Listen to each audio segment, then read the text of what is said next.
So, what are you supposed to do when a dismissive avoidant walks away, especially when it's all of a sudden? There are some actual things that you can do to completely flip the situation on its head and make sure that not only are you leading from a healthy place and taking yourself into consideration, but make sure that you feel like you are not sitting there wondering and waiting, and in fact, can actually address the situation in a way that brings the power back in a healthy way to yourself. So, let's break down these three things that you can do right now from this video and generally what securely attached people tend to do in these exact situations.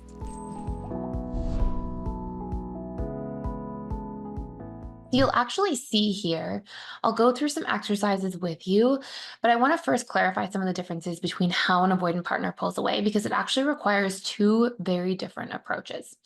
So there's the first part, which is the stonewalling version of pulling away. And this is different because it tends to be more reactionary and it's usually in response or in regards to a specific situation. So, for example, maybe there's some sort of argument or disagreement where the avoidant feels unheard in a relationship. And so, in that particular case, they may feel frustrated by not being heard and they may pull away very suddenly and very intensely. And they may tend to stonewall. And this can really look like icing somebody out, ignoring them, maybe not answering their calls or text messages or things of that nature. But there are also two ways that this can go about taking place. There can be a spiteful approach where somebody can be doing this from a place of malintent, right? Somebody may be like, I'm going to actually punish this person with my silence. Generally, that can actually put us more towards covert narcissism territory than, in particular, dismissive avoidant attachment style territory. It's not to say that dismissive avoidants don't ever have a spiteful approach, but if you're seeing somebody being extremely spiteful and they're trying to constantly punish somebody with their silence or distance, that usually, has at least a red flag that may point us in the direction of something more than just somebody having an avoidant attachment style. And then there's protective, right? So we'll tend to see very frequently that dismissive avoidant attachment styles in relationships have a more protective approach. They're more self-protecting when they do this. And what this can look like is that they don't know how to communicate. They just know they feel hurt by somebody. And when they try to self-soothe, what they end up doing is they retreat into themselves, sort of like a turtle going into their shell. And so they may be stonewalling in the process of doing that, but their relationship to what they're doing is more about self-protection and self-preservation rather than about trying to be spiteful or malicious towards anybody.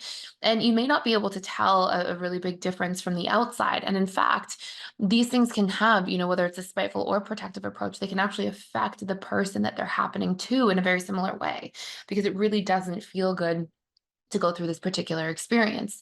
But, we have the spiteful approach and we have the protective approach. And obviously, what somebody's intentions are will matter.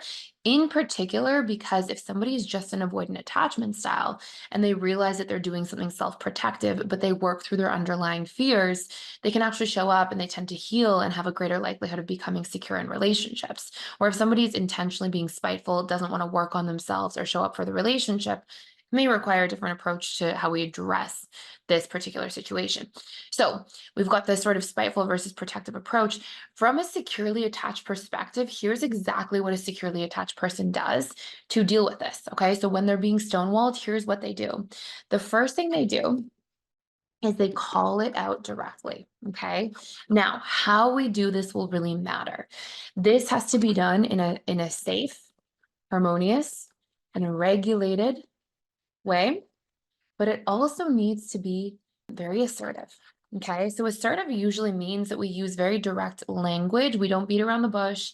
We're very direct, but we're kind and we're regulated at the same time. So, what this would look like as an example is if I saw somebody stonewalling me, I would say to them, hey, I can tell something's up for you because I can tell that you're a little withdrawn.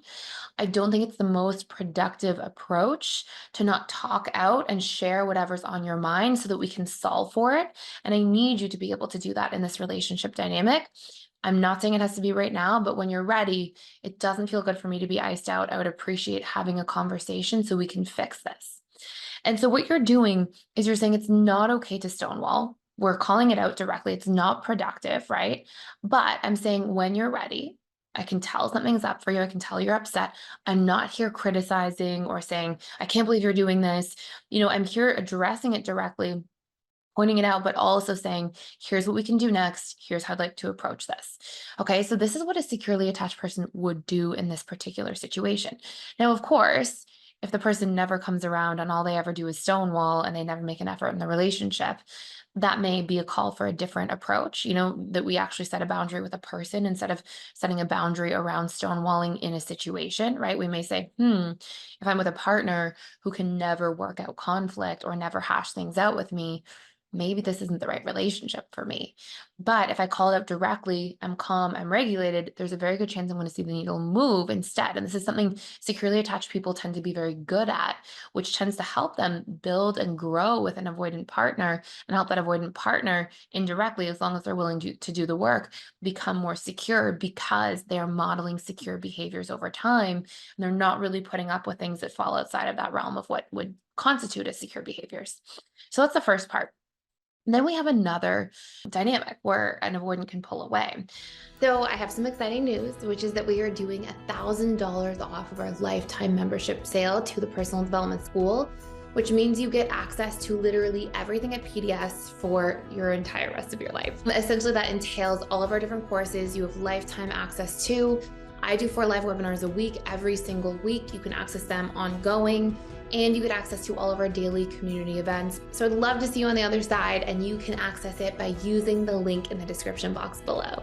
And this is really about distancing and deactivating. So it may not be reactionary, like in regards to a particular situation, but it tends to be more pervasive and used as a soothing strategy. So you may see, for example, dismissive avoidants, they don't know how to co-regulate. They don't know how to, regulate themselves while in the company and presence of others. They tend to soothe themselves on their own time, very much in their own space.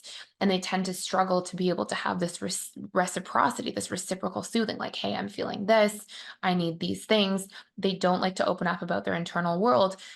And it's not even, I shouldn't say they don't like to open up. It's like they don't know how to do that very well. They have no modeling, so it feels uncomfortable and foreign. So what we can do here instead is realize that this is a soothing strategy. They're pulling away, going into their shell because they are attempting to get their needs met through their creature comforts is usually how they soothe. And so what they're seeking through their creature comforts is usually a sense of safety, acceptance. They feel like they can part of why they need to soothe alone is they often judge themselves for having creature comforts. So they'll withdraw into their own space and time to rely on whatever the creature comfort is. It could be binge eating food, it could be binge watching television. And what they're doing is they're doing this away from people because they don't think that their behavior is acceptable. And so they're doing this, in their own space away from other people so that they can, sort of have this sense of self-acceptance, like, oh, this is what I do. And they're trying to escape judgment or shaming from other people. So they tend to be soothing for the need for acceptance, for safety. And on top of that, if we have a dynamic where somebody's pulling away from a securely attached person all the time, guess what a securely attached person is going to do? They're going to understand that they need to work on the safety and acceptance in their relationship, but that cannot come at the expense of them having needs.